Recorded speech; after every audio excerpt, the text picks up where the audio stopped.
Ladies and gentlemen, Dee Brown and Nick Anderson.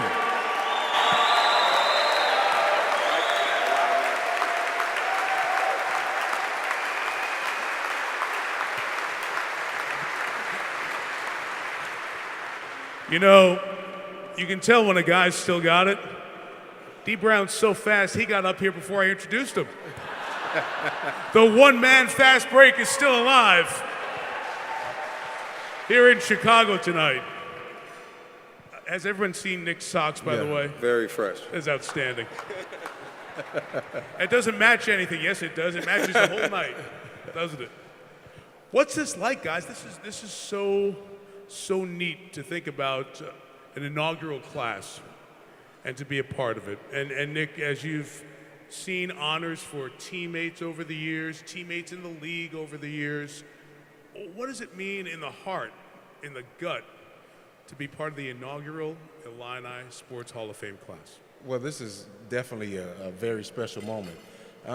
I'm a guy that never played the game for accolades. I played the game because I loved it. I love the competitive drive that I approach with it. But, you know, this is a very special moment, being amongst my Illini family, because that's what we are.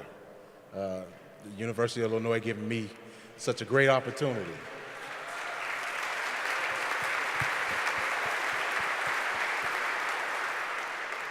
I didn't choose the University of Illinois. They chose me. They gave me an opportunity to come on board, and I'm thankful and grateful for that opportunity.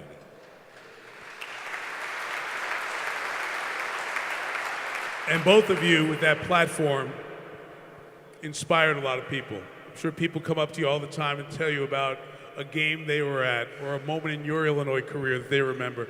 How many times have kids come up to you and said, hey, I wore a headband because you wore a headband from 02 to 06? Y'all want me to see? A lot of people came up to me tonight and asked me why I got a headband on.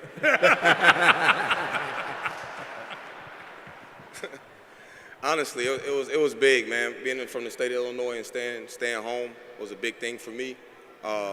When I played, I remember seeing all the orange, all the kids, you know, want to have braids, want to have headband, and that was just my style. That's who I was. But it's big for me when kids come up and, you know, remember me from putting the jersey on, remember me from my headband, the orange mouthpiece, the headband. But what they remember is the orange. They remember the winning. They remember me being on the court and playing with all my heart and giving that, you know, giving my all every time I step on the court. And that was some of the best years of my life.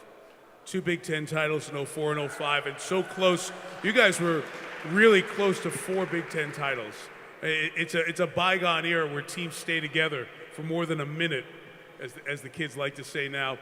Well, you and Darren especially, what was that bond like? Because all of us around the country grew to like watching you guys together, and that 29-game win streak, that was something that captivated the country because we knew you guys. What was it like on the inside and getting to know your teammates so well?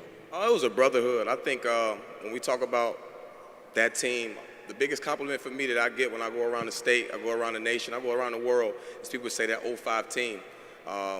Craig said it best. I'm none without my teammates. When people walk up, you can name Rod, you can name James, you can name Jack, you can name Rich, you can name Darren. We had guys who really all believed in their roles and did their jobs, and we competed at a high level. So when we talk about me, there was never no me in any conversation we had. It was always us, us together, family. We won.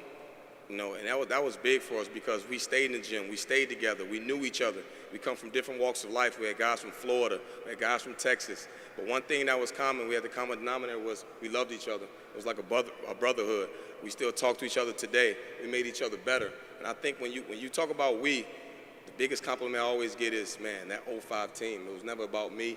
So me sitting up here today is strictly a reflection of my team. I could name a lot of different situations where my team made me better. And I love those guys. I love those guys. Awesome. Talking about memories, I know this is an Illinois night, but I want to share one that's going to get back to these guys. So I was a student. I had just gotten hired for a local TV job in Syracuse, New York. And in 1988, Keith Smart broke our heart, hit the shot. Indiana won the championship over Syracuse at the New Orleans Superdome. The next year, Syracuse had a really good team. The best college basketball game I saw in person, 89 regional final in Minneapolis. I think the score, I didn't even look at this, I just thought of it up here. I think the score was 89-85, a college basketball game, no overtime. Syracuse kept from the Final Four by the Flying Illini. That was one of the great games I've ever seen.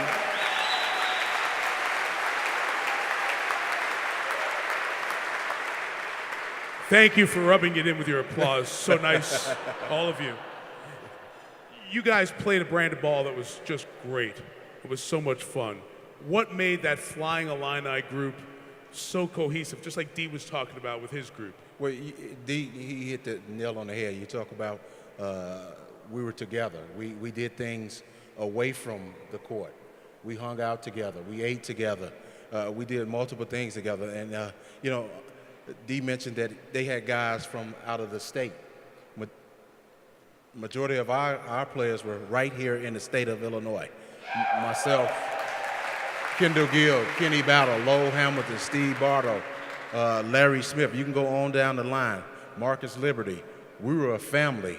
And one thing that kept us together, and Doug Altenberg already touched on this, and that was Coach Henson. You know, I still hear that voice in my head. Nick, get that rebound. I still hear it. You know, he stayed on us, and that was good for us. And you go back to that Syracuse game, and I remember it just like yesterday. You don't have to. I have to tell you about it. Okay. Hope so. They jumped out on us a 15-2 run, and you know that's when the chirping started. But we knew who we were. It's not over. We were a team. We never gave up. We were guys 6'5", 6'6", 6'7". We know how to play defense. Coach, that's what Coach always. That was his motto. You have to play defense. If you didn't play defense for Coach Henson, you would not be on the floor. That's what we modeled. We played defense. We pressured. And the second thing, you will not play on my team if you're not in shape. He used to run our tongues out. He's smiling over there. I don't know if you can see on the other side there. We had those two advantages on other teams.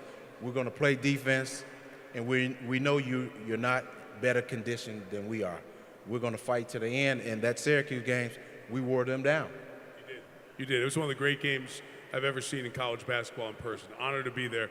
Speaking of great basketball games and memories, before I let these guys go, the Arizona game in 2005.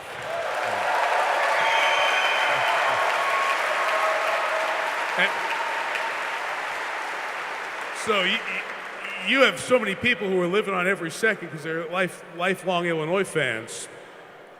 I happened to be at another site for that game, another city at a tournament site.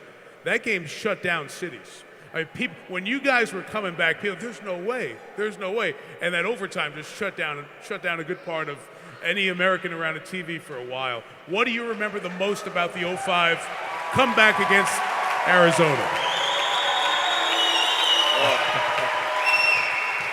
Well, I'm so happy that my mom is here so she could testify to this story. It was my grandma last time watching me play. And if anybody was in attendance here today that came to that game, it was the loudest game I've ever been in, one of the best sporting events I've ever been in my life. My grandma slept through the whole game. Can't make this up. After the game, we all hyped, we happy, you know, we come out of the locker room. She's like, oh, you boys know you played a good game. My mom put it right on the spot. Yo, your ass was asleep the whole game. And some of the people that was on the same row as her even went to the extent of just telling how she was asleep. She was just unbelievable experience. That year she wore that Final Four shirt. That was a trip to the Final Four. She wore that shirt until the day she passed. And one thing that's special about that game was everybody played a role. From 1 through 9, through every coach to every fan. So when I go around the country and I hear stories about where you were, the Arizona game, you know, I know some guys was locked out their house. Their wife kicked them out, couldn't let them back in because they gave up on us. That game down 15 with 3:57 to go.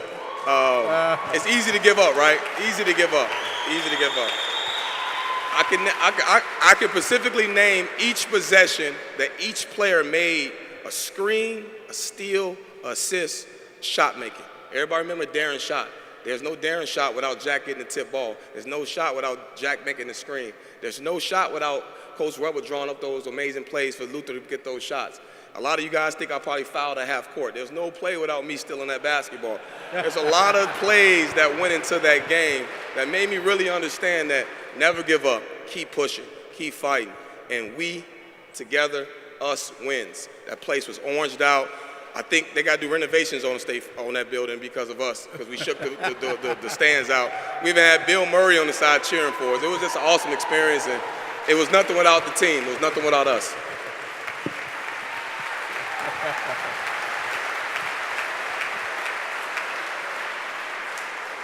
Well, I know Coach Underwood's got a great opportunity because he's a terrific coach. This is such a great basketball era, and it's time for America to have another great Illinois basketball run because you guys are at the helm of two great ones.